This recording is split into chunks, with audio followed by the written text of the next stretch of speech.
Seguimos ampliando el análisis del conflicto entre China y Taiwán, un conflicto que ya suma más de 70 años y lo vamos a hacer en esta ocasión, ampliar y profundizar mucho más el análisis para entender el origen del conflicto con el señor Olaguer Chacón. Él es analista internacional y con su participación intentaremos entender por qué la tensión actual entre China y Taiwán. ¿Cómo está, señor Olaguer? Bienvenido ampliamente. ¿Qué tal? Gusto en saludarte y en saludar a tu audiencia. Igualmente, un placer que nos acompañe. Fíjese que las tensiones entre China y Taiwán siguen ocupando los titulares y de hecho es un tema presente, muy presente en la agenda internacional. En este sentido, ¿cómo podemos entender el inicio de este histórico conflicto? ¿Cuál fue el hecho que marcó la tensión principal entre China y Taiwán?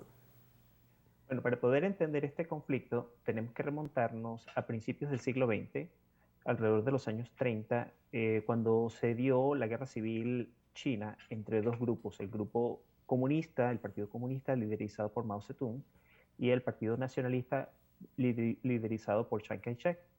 Estos grupos se enfrentaron, como les decía, en la década de los 30 y luego durante la Segunda Guerra Mundial, bueno, específicamente a partir de 1937, se hicieron una tregua, porque a partir de allí fue el momento de la invasión japonesa, de la guerra chino-japonesa. Luego empezó la Segunda Guerra Mundial, ambas partes decidieron trabajar unidas para enfrentarse con Japón y con las potencias del eje. Pero cuando terminó la guerra en 1945, las hostilidades se reiniciaron y para 1948, este es el momento clave de este conflicto, las tropas de Mao Zedong lograron tomar la capital de China, Beijing. El Partido Nacionalista no se rindió. Lo que hizo el doctor Chiang Kai-shek fue tomar sus fuerzas e irse para la isla de Formosa. Desde allí declaró que ellos seguían siendo el gobierno legítimo de China, mientras el Partido Comunista se encontraba en Beijing. La comunidad internacional interpretó, buena parte de la comunidad internacional, y de hecho se mantuvo China como miembro permanente del Consejo de Seguridad. La comunidad internacional reconoció al gobierno de Chiang Kai-shek, al gobierno de Formosa, como el legítimo gobierno de China. Mientras tanto, pues Mao seguía gobernando desde Beijing, y esa situación se mantuvo durante 20 años, hasta los años 60, cuando la realidad política demostró que el reconocimiento del gobierno de Formosa pues estaba muy alejado de la realidad, que tenía el control real del gobierno chino era Mao Zedong, sobre todo a partir de 1966, cuando explota la bomba atómica china, y la comunidad internacional prefiere entonces hacer relaciones diplomáticas con el gobierno de Beijing y no con el gobierno de Taiwán. Ante este escenario, señor Olaguer, ¿cómo se fueron desarrollando a lo largo del tiempo ambos frentes? Me refiero a, digamos, el frente político que se ubicó y se autodenominó como República de Taiwán y por otro lado la China que poco a poco fue, digamos, sobreviviendo a ese llamado siglo de humillación y fue creando la potencia que es ahora. Sí, ese es un momento bien importante, porque desde entonces nosotros tenemos bueno, una China con dos gobiernos. De facto, Taiwán funciona como un estado independiente, pero para la comunidad internacional siguen siendo una sola China. Solo que hay dos gobiernos y los países escogen qué gobierno reconocer. Durante mucho tiempo, de los 40, los 50, los 60, la mayoría de los países, sobre todo los países occidentales, reconocían como gobierno legítimo a Taiwán, al Partido Nacionalista. Pero a partir de 1971, por ejemplo, la ONU reconoció que el gobierno real, el gobierno legítimo de China era el gobierno de Beijing.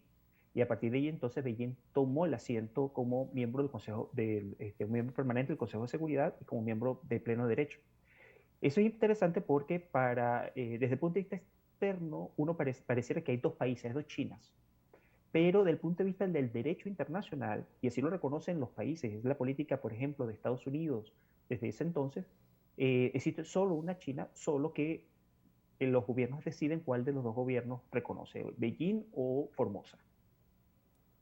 Sin embargo, si nos detenemos en este punto, solo 13 gobiernos del mundo reconocen a Taiwán Y el reconocimiento de Estados Unidos no es tal, sin embargo, plantea un apoyo importante a la isla. En este punto también es destacable que el mundo entero o la mayoría de los países del mundo tienen relaciones comerciales con China. ¿Cómo se ve esto a la luz del conflicto y por qué el gobierno chino no ha ejercido una acción más contundente sobre Taiwán? Bueno, ese es el interés del gobierno de China, del gobierno, vamos a llamarlo, para ser más técnicamente precisos, el gobierno de Beijing, porque China sigue siendo una sola. Para el gobierno el interés es hacer lo mismo que ocurrió con Hong Kong, reintegrar ese territorio que durante un siglo estuvo de manos de los británicos, pero que nunca fue un territorio extra o independiente, lo que tenía una administración foránea, y luego fue reincorporado a China. Algo así parecido se está esperando que se haga con Taiwán, pero claro, hay situaciones mucho más complejas. Dentro de la isla existen dos grandes grupos, la gente que considera que la reunión con China tiene que darse en cualquier momento, otro grupo que quisiera tener autodeterminación, dice, bueno, después de 70 años, la realidad es que Taiwán debería ser un país totalmente independiente, utilizan como argumento lo que ocurre en Corea, Corea es un solo país, pero la realidad política llevó a que se terminara reconociendo dos países y que la posible unificación sea simplemente pues, imposible y que imperase entonces el status quo. Eso es lo que está ocurriendo en Taiwán. Pero por supuesto para China, siendo una potencia atómica y una potencia militar, es una situación que es intolerable.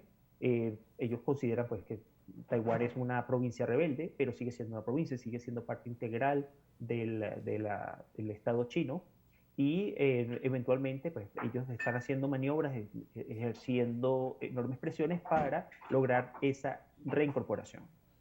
Señor Olaguer, vamos a hacer una pausa en este análisis. Al regreso seguimos analizando esta situación, particularmente las características de Taiwán y cómo se ha desarrollado al margen del gobierno de Beijing.